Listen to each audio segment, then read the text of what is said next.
Ils œuvrent sans relâche à tous les niveaux pour prévenir les catastrophes et porter assistance aux populations. Ces hommes et femmes, appelés pompiers ou soldats du feu, sont à l'honneur ce 1er mars 2025 à l'occasion de la célébration de la Journée mondiale de la protection civile. Cette date, retenue dans le calendrier des journées mondiales à partir de 1990, marque l'anniversaire de l'entrée en vigueur de la Constitution de l'Organisation internationale de la protection civile OIPC en tant qu'organisation intergouvernementale intervenue le 1er mars 1972. Il convient de rappeler que l'institution de cette journée vise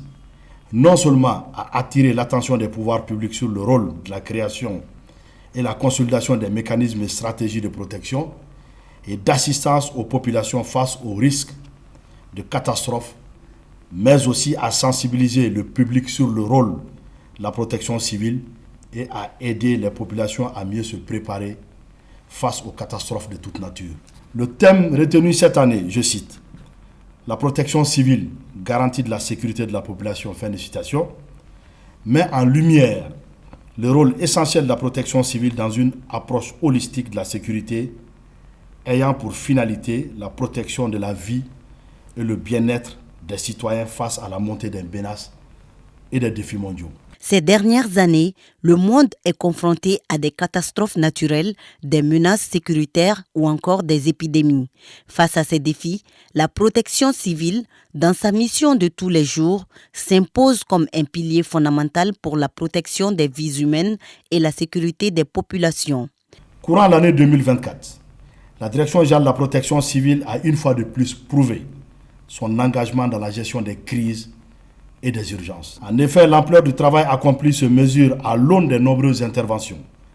réalisées pour les accidents de la circulation, l'assistance aux personnes, la lutte contre les incendies, le secours en cas d'attaque terroriste, les noyades et diverses opérations de sauvetage. Conscient des nouvelles dynamiques de la menace et du fait que la protection civile ne se limite plus à un simple système d'alerte précoce et de réponse aux situations d'urgence, notre pays s'est inscrit dans une approche globale qui repose sur le renforcement de la résilience des communautés, la sensibilisation et la préparation des populations aux menaces potentielles, ainsi que le développement d'infrastructures garantissant une réponse rapide et adaptée. Dans un tel contexte, assurer la sécurité des populations implique nécessairement d'agir en amont, de prévenir et réduire les risques. Cela passe également par l'information, l'éducation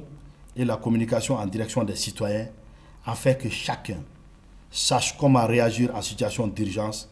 et protéger ses proches. Malgré les actions anticipatoires menées par les acteurs de la gestion des crises de catastrophes, Dame Nature n'en a fait qu'à sa tête en 2024. Ces souvenirs récents nous montrent combien il est nécessaire de poursuivre les efforts en vue de réduire les impacts des catastrophes naturelles sur les populations. C'est le lieu d'admirer l'implication personnelle du président de la transition, chef de l'État, chef suprême des armées, son Excellence le général d'armée Assimi Goïta, dont le leadership éclairé a permis une gestion efficace de cette crise à travers la prise de décisions promptes et adaptées à la situation. Il s'agit entre autres de la déclaration de l'état de catastrophe naturelle, la mobilisation d'un fonds d'urgence au profit des personnes sinistrées et sa visite au centre de coordination et de gestion des catastrophes SECOGEC, l'activation du comité interministériel de gestion des crises et des catastrophes. La protection civile est une responsabilité partagée et un engagement collectif. Elle est la garantie de la sécurité de chacun, partout et en toutes circonstances. Mes chers compatriotes, le gouvernement du Mali, à travers le ministère de la Sécurité et de la Protection civile, demeure pleinement engagé à renforcer les stratégies de gestion des catastrophes sur l'ensemble du territoire national. À cet effet, nous poursuivons sans relâche les efforts visant à moderniser les équipements de la protection civile, à renforcer la formation des agents et à mettre en place des infrastructures adaptées aux défis actuels au bénéfice de nos populations. Et le ministre de conclure que c'est ensemble que nous devons œuvrer à bâtir une nation plus résiliente où chaque Malien, où qu'il se trouve, bénéficie d'une protection efficace face aux risques du quotidien.